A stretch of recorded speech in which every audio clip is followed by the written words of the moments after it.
Hey Jay, Yes. quick question or actually comment. I think it's really cool. Like, even though I haven't been here that long, I've been here still less than a year. I think it's cool how in the program you've stayed on the court with this. You're pretty involved.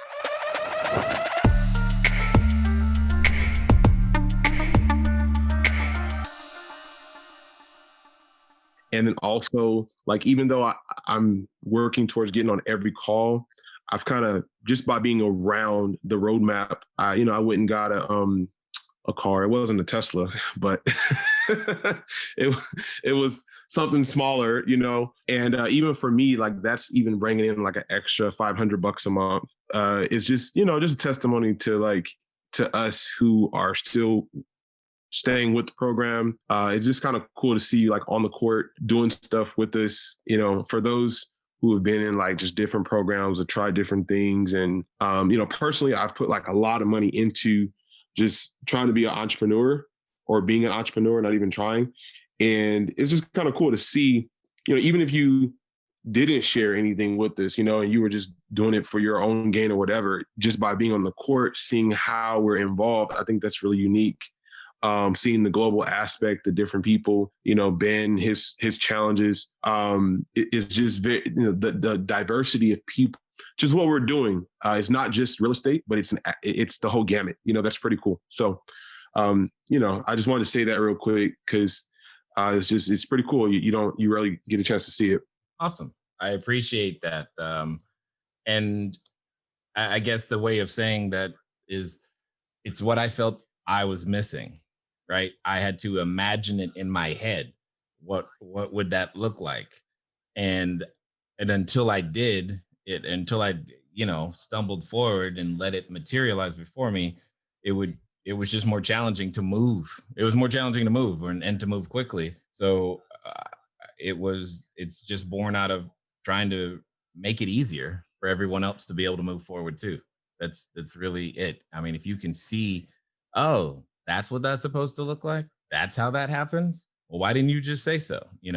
That's kind of like the thought process is to hopefully lower that barrier because I just feel like there's too strong of a barrier between everybody in the world of real estate and finances in general. So thank you. We're just trying to lower that barrier and make it easier. Not that it makes it easy, just easier. So What do you do like to you have like where do you put all your apps for the systems? mhm. Like the smart B&B and the Okay. noise aware and just like all the different apps. Do you have them in one folder and then is Mhm. are you able to then give that folder to who is the person that you give that folder to so when like a new unit comes online they handle that onboarding of those the units into all the system. Got it. So I'm actually at the reverse now. I literally turned most of the apps off and don't actually have them on my phone anymore because now that has been offloaded, and that is where Della sits. Della sits in the position of uh, Okay. making sure that everybody gets onboarded on the team properly. Is that's literally part of and what she does.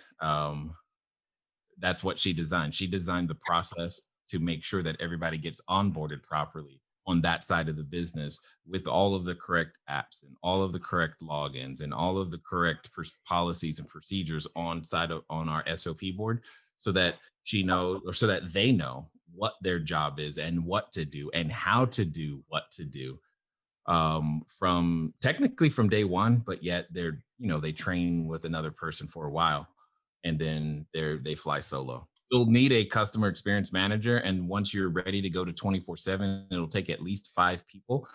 At least five. I would recommend seven. That way, you can have a manager who can float in terms of time, what times they're available to work with people if someone's struggling or has some challenges.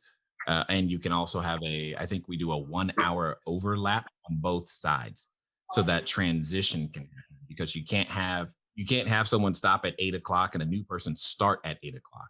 The new person has to come on at 7 in order to make everything work because there's a transition of whatever the current challenges might be, or who's delivering a blanket to whom, or you know what I'm saying? If there are any text messages, voicemails, that type of stuff, or reservations, direct reservations that are coming in, they just got to transfer all that stuff. So you're going to need 7 people to make sure that the overlap is there. Does that make sense? So basically, the onboarding, you can kind of spread that across your businesses. You need that somebody managing onboarding, whether it's students or whether it's properties. Absolutely. Right. So that's okay. Yeah, That's no matter what, whether you've got onboarding. I almost feel like I should just be quiet and let you answer this one. So, because that's kind of where Mary comes in, especially on this side, is making sure that that part of the operation, it runs smoother than it has in the past. So you have onboarding for your customer, you have onboarding for your team. So there's onboarding, there's offboarding, and there's training.